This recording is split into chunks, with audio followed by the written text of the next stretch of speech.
Malam sahabat Sutrisno, kita berjumpa lagi, kita bercerita lagi untuk memikirkan tentang kebaikan. Kali ini kita akan berbicara tentang kebaikan hati. Bagaimana hati ini bisa mendapatkan kebaikan-kebaikan.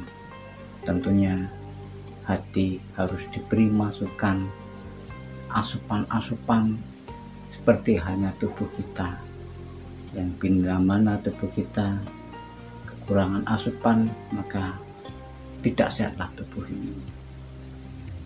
Demikian dengan hati. Hati bila diberi asupan maka akan menjadi hati yang sehat. Adapun asupan itu pun sendiri juga bermacam-macam. Bila asupan itu diberikan secara berlebihan, tidak tepat, dan asupan itu berupa racun, hati ini juga bisa menjadi tidak bagus atau tidak sehat, selayaknya tubuh yang selalu mengkonsumsi makanan-makanan yang beracun. Bahkan ketika tubuh ini mendapat suatu asupan yang tidak seimbang, itu akan menjadi penyakit di tubuh ini. Seperti halnya hati. Hati ini harus selalu dibina dengan kasih sayang, dengan cinta, dengan kelembutan, dan juga perlu adanya kebencian, juga perlu adanya kemarahan, juga perlu adanya suatu ketidaksukaan. Ya, hati harus ada kebencian. Namun, kebencian itu harus tepat pada porsinya, tepat pada sasarannya.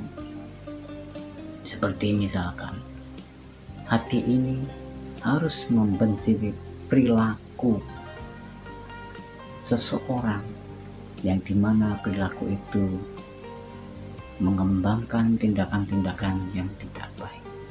Bukan membenci orangnya, tapi perilakunya. Harus marah hati ini. Bila hati ini marah pada sesuatu hal yang mana kemarahan itu tepat pada sasaran. Juga begitu dengan ketidaksukaan. Hati ini harus seimbang, harus selaras. Kebencian, kesukaan dengan kecintaan, kasih sayang, semua harus berjalan selaras, karena itu memang kelengkapan hati manusia, yang dimana hati manusia di situ terdapat rasa-rasa yang bermacam-macam. Ada perasaan tidak suka, itu sudah menjadi kelengkapan. Ada perasaan cinta, itu juga ada kelengkapan. Adapun cinta bila tidak pada tempatnya, tidak pada porsinya, juga akan memperburuk hati.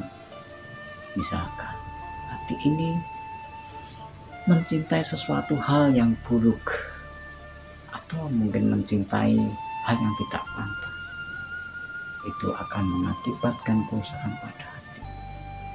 Bila hati ini mencintai sesuatu hal yang bagus, yang indah, yang dimana tidak menyimpang dari kebaikan, itulah yang menjadi sasaran tepatnya. Juga membenci sesuatu hal yang merusak dari kebaikan itu sendiri. Selanjutnya, hati ini bisa mendapat asupan melalui pemikiran. Pemikiran bisa menerima dari panca indera, misalkan penglihatan, pendengaran, rasa, itu menerima dari sesuatu hal yang baik-baik akan diterima mata dan telinga. lalu diolah dalam pikiran, masuk ke dalam hati, menjadi pertimbangan dalam hati. Misalkan mendapatkan suatu hal yang indah-indah, maka hati ini akan merasakannya. Bila mendapatkan suatu hal yang tidak nyaman, dari masukan panca indera dan masuk ke otak, maka hati menjadi tidak nyaman. Tapi perlu hati ini memang ada suatu ketidaksukaan, itu perlu karena keseimbangan. Misalkan mata kita atau pendengaran kita melihat sesuatu hal yang tidak baik, maka otak ini akan memilah dan memilih untuk memasukkan ke dalam hati, yang kemudian hati ini menetapkan suatu ketetapan yang kemudian otak akan mengolahnya. Kemudian tubuh ini digerakkan dari otak yang didasari oleh hati.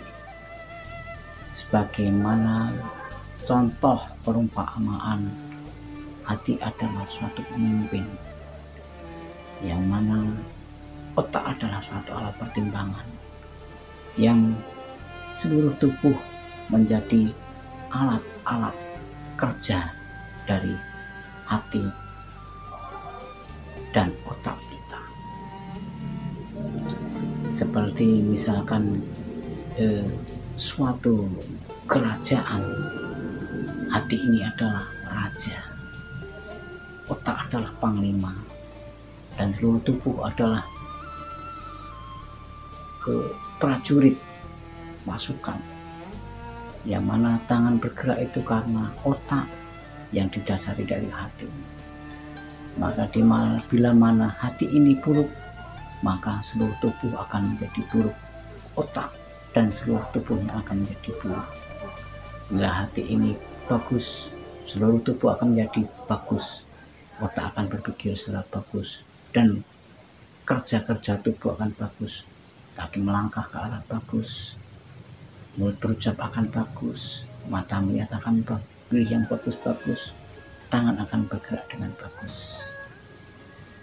Demikianlah sahabatku Sutrisno Yahwe, kali ini kita bicara tentang hati. Tetaplah menjaga hati, terimalah asupan-asupan hati sesuai porsinya. Kemudian aplikasikanlah sebagaimana hati yang telah jernih, telah bagus dalam tingkah laku.